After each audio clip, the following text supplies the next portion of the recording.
आप सही भक्तों को राधे राधे।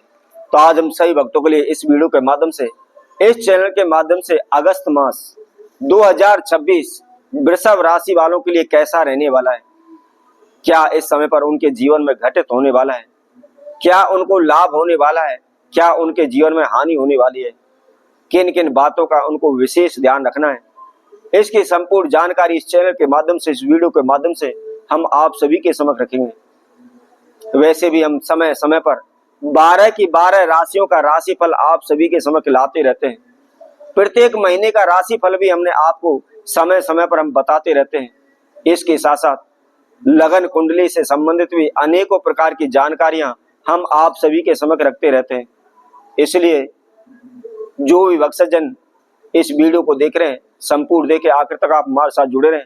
और जिस किसी भक्तजन ने हमारे चैनल को सब्सक्राइब नहीं किया, सब्सक्राइब करें, लाइक करें, कमेंट बॉक्स में जाकर के राधे राधे उस लिखें। तो जैसा कि हम आपको बता रहे थे, यदि आपने अभी तक हमारा चैनल सब्सक्राइब नहीं किया है तो हमारे चैनल को सब्सक्राइब कर लें। यदि आप हमारे चैनल को सब्सक्राइब कर लेते हैं तो कभी भी आपको इधर उधर भटकने की आवश्यकता नहीं पड़ेगी, दर दर की ठोकरें खाने की आवश्यकता नहीं पड़ेगी। आपके जीवन में जो भी समस्याएं, बाधाएं चल रही हैं, वह किस कारण से चल रही हैं और उनको हमको क्या समाधान करना चाहिए, क्या पूजा पाठ, क्या उपाय करना चाहिए, घर बैठे ही आपको संपूर्ण जानकारी मिल जाएगी। कभी भी आपको ज्योतिषी के पास, भगत सियानों के पास, तांत्रिक के पास भागने दौड़ने की आवश्यकता नहीं पड़ेगी।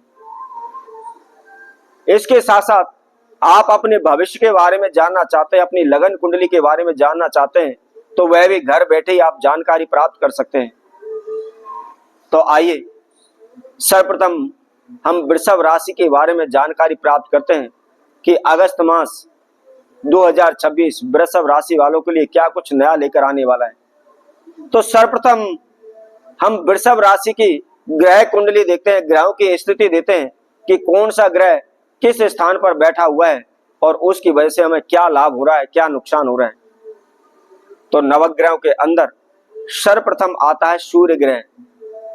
तो हम वृषभ राशि का सूर्य देखते हैं कि उसकी राशि कुंडली के अंदर सूर्य हमारे कौन से स्थान पर बैठा हुआ है, कौन से घर में बैठा हुआ है।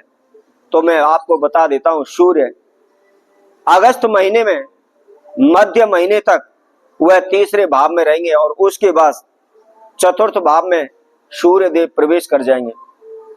और चतुर्थ भाव हमारा कार्य क्षेत्र में लाभ देने वाला है, इसीलिए सूर्य देव का हमारे चतुर्थ भाव में प्रवेश करने से निश्चित ही हमारे कामों में लाभ होगा। इसके साथ साथ हमारे जो भी कार्य अटके पड़े इस समय पर वह कार्य पूर्ण होने वाले हैं।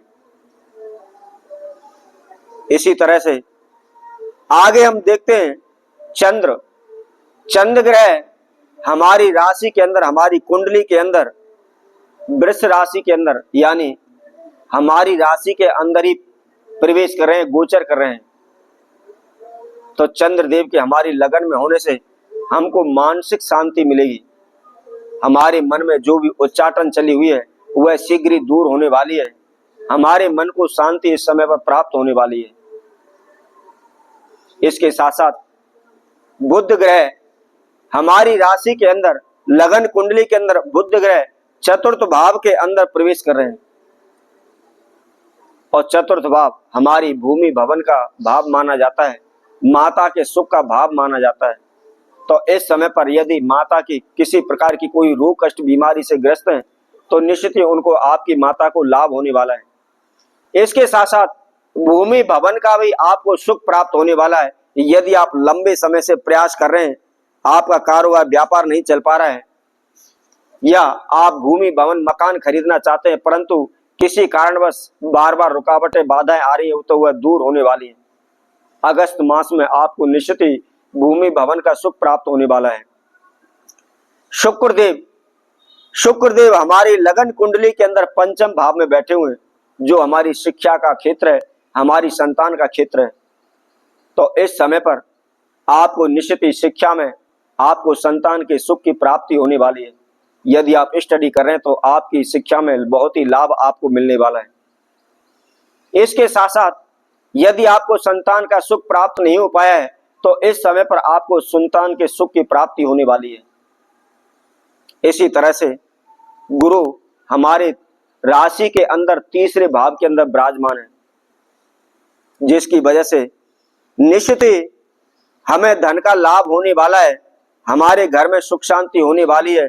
उसके साथ साथ हम घर खरीदने का इस समय पर हमारे पास सुनहरा मौका है। और शनिदेव हमारी राशि के अंदर दशम भाव में बैठे हुए हैं, बकरी होकर वो भी बैठे हुए हैं। तो इस कारण से आपने अपने मानसिक स्थिति पर कंट्रोल रखना है, अपनी भाषा पर, बोल चाल पर आपको कंट्रोल रखना है, क्योंकि इस समय पर कार्य की अधिकता होने की वजह से आपके मन में उच्चाटन हो सकती है, अशांति आ सकती है। इसी की वजह से आपको क्रोध या गुस्सा आ सकता है और उसी की वजह से आपको नुकसान होगा। तो इसलिए मात्र केवल अगस्त मास में आपको केवल एक बात का ध्यान रखना है, अपनी बोलचाल पर, अपनी भाषा पर, अपने गुस्से पर आपको काबू रखना है। यदि आप ऐसा कर लेते हैं तो 100% इस महीने में आपको लाभ होने वाला है। इसके साथ साथ जो भी भक्तजन मकान की तलाश में है, भूमि भवन खरीदना चाहते हैं, तो इस समय पर उनके पास सुनहरा मौका है। निश्चित ही इस समय पर उनको भूमि भवन के सुख में लाभ प्राप्त होने वाला है। तो इसी तरह और हम आगे आने वाली वीडियो में अन्य राशि के साथ आप सभी के साथ उपस्थित होंगे। तब तक के लिए सभी भक्तों को राधे राधे।